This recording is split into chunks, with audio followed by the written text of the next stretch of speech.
Hello to the world of name and form. Today we are going to discuss a saying by Abhinavagupta. He was a Kashmiri Shaivite philosopher. He was quite nice. I realize sometimes they talk like Donald Trump. Anyway, so firstly, let's get into what he has said. He has said that a brain that acts as water, perfectly reflecting the rays of the sun, realizes fully the divine embedded in physical reality. Now let us break down the first part of what he has said. A brain that reflects like water the rays of the sun. So this idea actually strikes at the very heart of thought that is generally accepted in the world.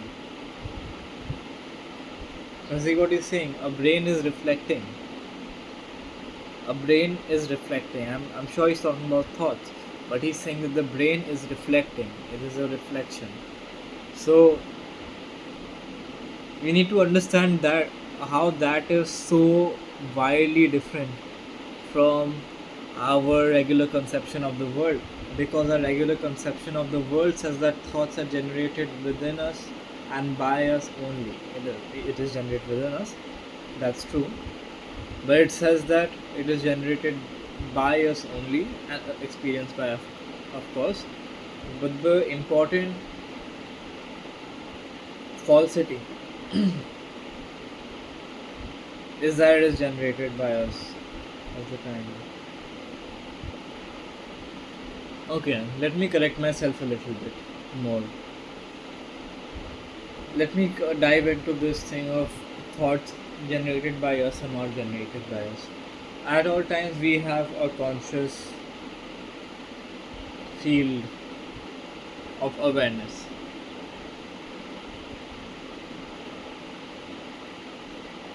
These two are the same. Let's just say we have a certain consciousness right now, what we are directly experiencing through our sense and through our thoughts.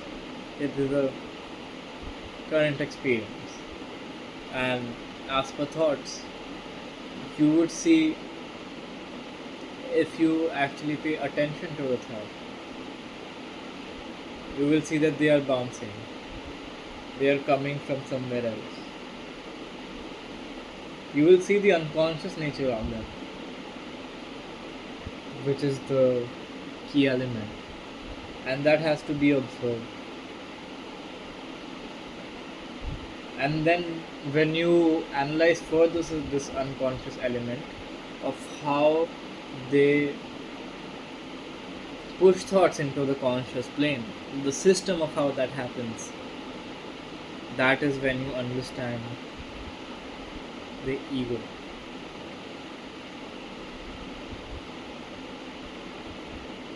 How? Okay.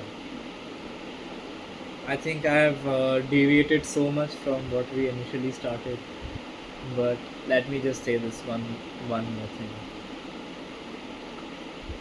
If we observe without judgment and try to see what's going on, if we meditate on these unconscious thoughts, meditation is the very process of observing these thoughts. That's exactly what it is. The system of them that will reveal to you is that it is trying to elucidate, expand,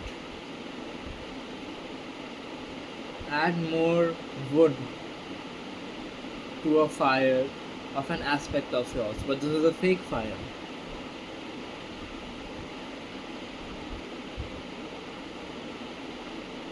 This is a fake fire. This is not a good fire. I shouldn't have called it the fire, because there is another ultimate fire, in which all of this other um, generations of your ego go to. That's why you have to submit all of them. That's why you have to submit to Shiva.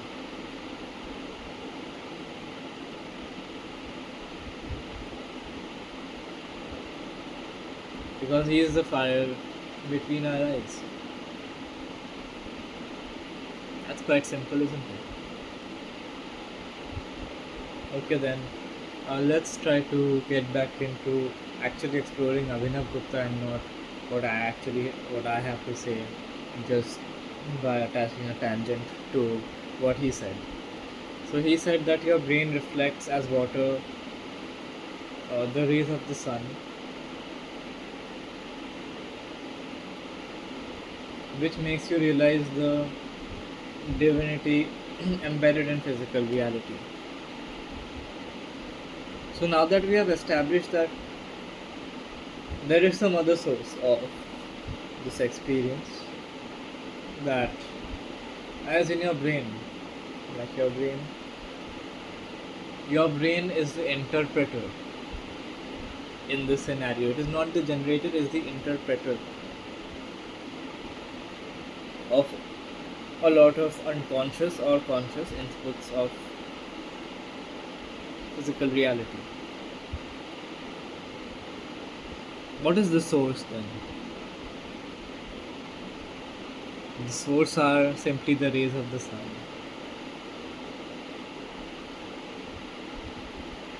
All light, all food, all energy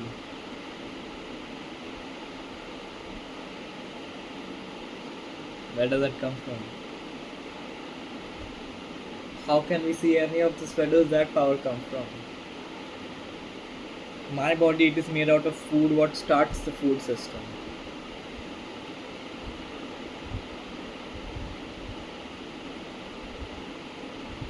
Anything more?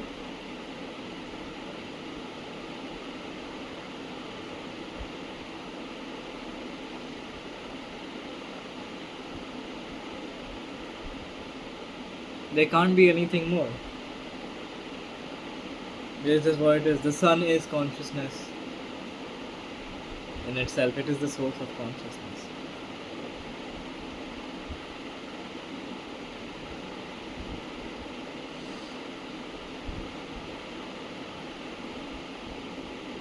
And therefore embedded in it is the truest form of consciousness that pervades our physical reality, which is material, but it is all through consciousness in the form of energy.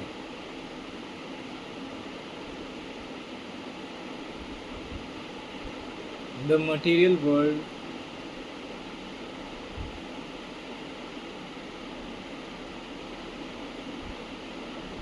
if you dig down to the fundamental core element of tangible reality, like elements, atoms, subatomic, nucleus, quarks, and then what did Swami say?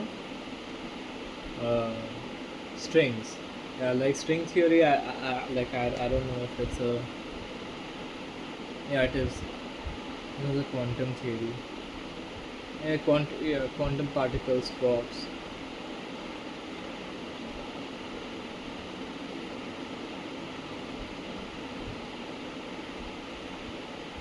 They are in.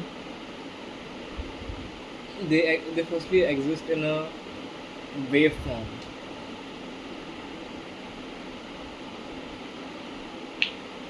What exists in a wave form? Light. Where does light come from? Sun. What is it? Energy.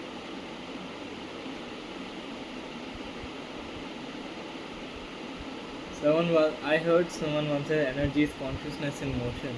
I haven't really understood this exact thing yet. Energy is consciousness in motion. but maybe that's somehow maybe how they are truly related. Let's see.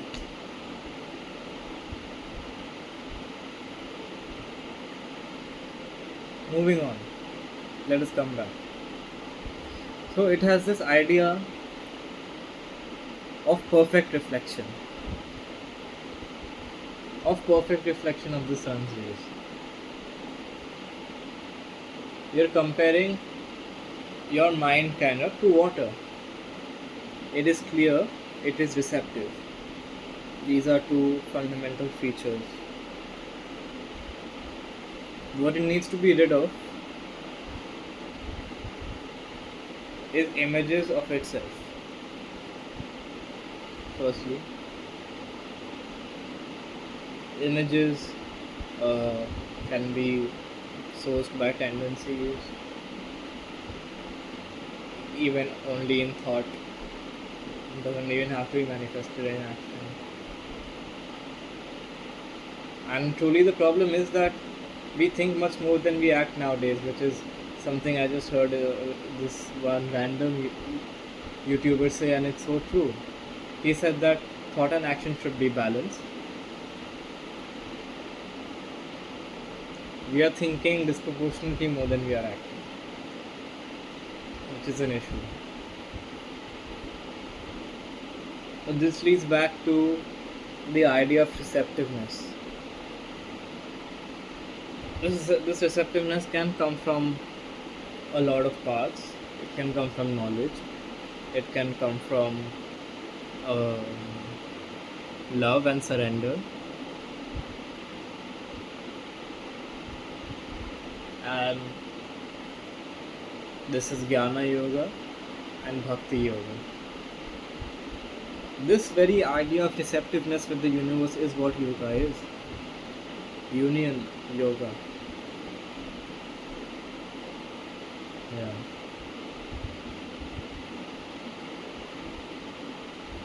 So now, finally ending the explanation. It makes you realize the divine embedded in physical reality.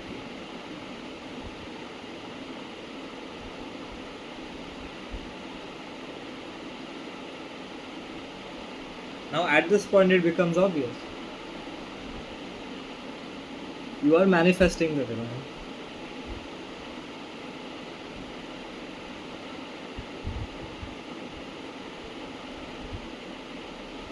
But the beautiful thing was, it was always divine.